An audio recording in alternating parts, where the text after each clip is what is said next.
Monsieur le sous-préfet, monsieur le maire, cher Didier, mesdames et messieurs les maires, collègues vice-présidents, élus, mesdames et messieurs les présidents d'associations, mesdames et messieurs les courageux du soir, car il en fallait ce soir pour venir au vœu de la communauté de communes.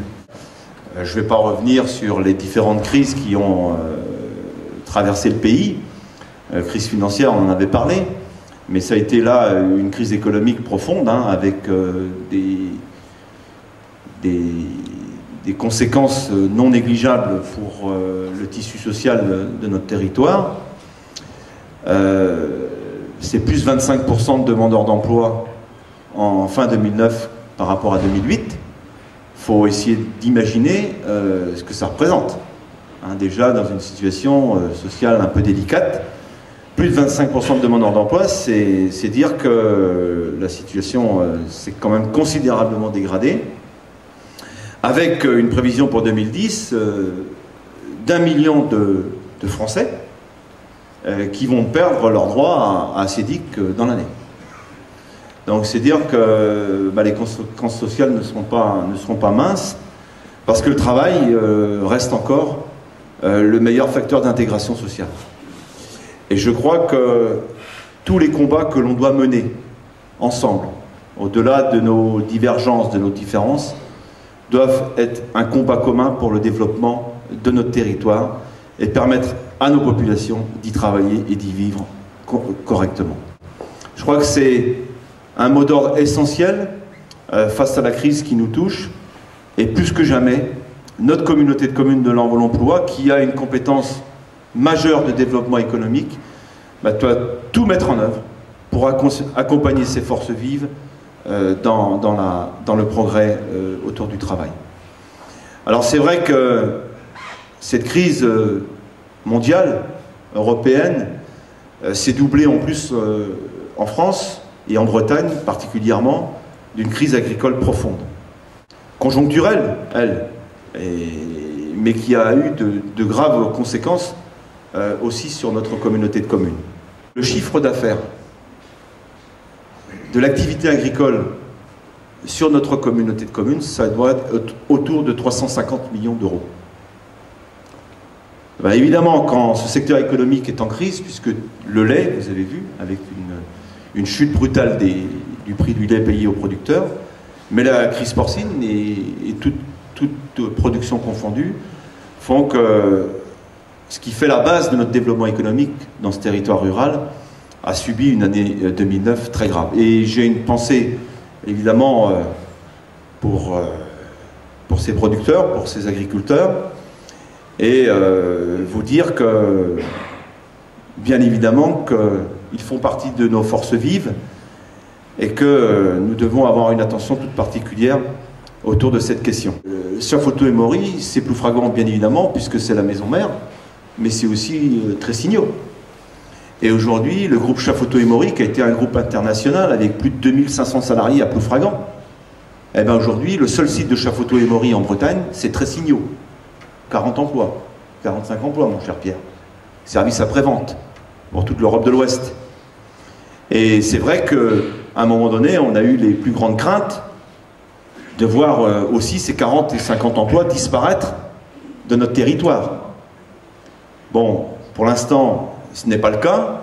On a eu un certain nombre même d'assurances vis-à-vis du groupe, mais qu'à partir du moment où on ne produira plus de chaufferie en Bretagne de ce groupe, il est évident qu'on fragilise le service après-vente.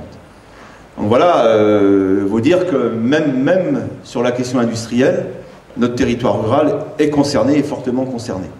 Donc vous voyez, ces questions sont majeures et doivent nous interpeller plus que jamais sur le rôle des collectivités publiques. Premier investisseur en France, premier donneur d'ordre aux entreprises, et notre responsabilité en ces périodes de crise, d'essayer de soutenir et de préparer l'avenir. Alors rassurez-vous, je ne vais pas vous faire des vœux pessimistes, mais je crois qu'il faut bien avoir conscience dans quelle situation on est pour mieux préparer l'avenir. Et c'est tout l'objet et l'enjeu de notre communauté de communes. Alors 2009 aura été, du point de vue économique, une année qui n'a pas permis l'installation de nombreuses activités ou du rythme d'activité qu'on avait les années précédentes, mais ça a été une année de préparation de nos zones d'activité.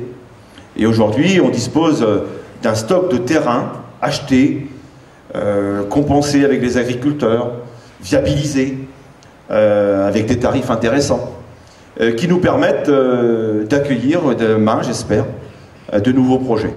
Donc tout ceci pour vous dire que notre volonté de continuer à investir sur le champ économique est totale. De la même façon, on souhaite, notamment pour les communes les plus petites, avoir et maintenir cette politique du maintien du dernier commerce. Et là, pour 2010, nous avons aussi des projets, et de nombreux projets, car il faut que dans toutes les communes, on puisse maintenir un minimum d'activité. Dès quand la communauté de communes a été créée, le montant de la taxe professionnelle ici était à peu près de 500 000 €. Aujourd'hui, il est à de 1 250 000 €. Et c'est bien le fruit de notre travail commun avec ces municipalités qui sont autour de moi, dans leur renouvellement, et tous ceux qui ont préparé cet esprit communautaire. C'est cet esprit communautaire qui a permis la création d'entreprises nouvelles, plus que le doublement de notre taxe professionnelle, et qui nous permet ainsi de développer ensuite pour la population des services de qualité en matière sociale, culturelle, sportive. Il est bien évident que le jour où cette recette de taxe professionnelle sera limitée ou forfaitisée par des dotations, le problème ne sera pas le même. Et la grande crainte que j'ai, c'est qu'on traduise ça quelque part à terme par un transfert de l'impôt économique vers l'impôt ménage, même si la taxe professionnelle méritait sans aucun doute une rénovation. Et je crois pouvoir dire que pour 2010, notre budget, même si on pourrait toujours faire beaucoup mieux, mais notre budget devrait se tenir assez facilement, sans augmentation bien évidemment, de nos taux de fiscalité et notamment de nos taux de taxes professionnelles, qui n'a pas augmenté depuis 5 ans, je tiens quand même à le préciser, et qu'il est l'un des plus faibles du secteur, puisqu'on est à 13,30, quand d'autres collectivités sont à 18,20. Et je ne citerai pas les noms pour ne froisser personne. Mais disons que le taux de taxe professionnelle de notre communauté de communes est l'un des plus faibles du territoire costarmoricain. Les ordures ménagères à elles seules, à savoir la collecte des ordures ménagères et le traitement des ordures ménagères, c'est 1 million d'euros par an. Donc, je vous en parle car il faut continuer à maintenir le travail sur le tri sélectif, sur la réduction des tonnages à la source, qui paraissent une priorité, et faire en sorte que le coût du traitement des ordures ménagères diminue. Alors de ce point de vue-là, les chiffres sont intéressants, c'est que nos tonnages continuent à diminuer et nos concitoyens trient de plus en plus. Donc on ne peut que s'en féliciter, et je ne peux que encourager évidemment la population à poursuivre dans ce sens, car les ordures ménagères, c'est aussi un déchet et donc une pollution qu'il faut à un moment traiter.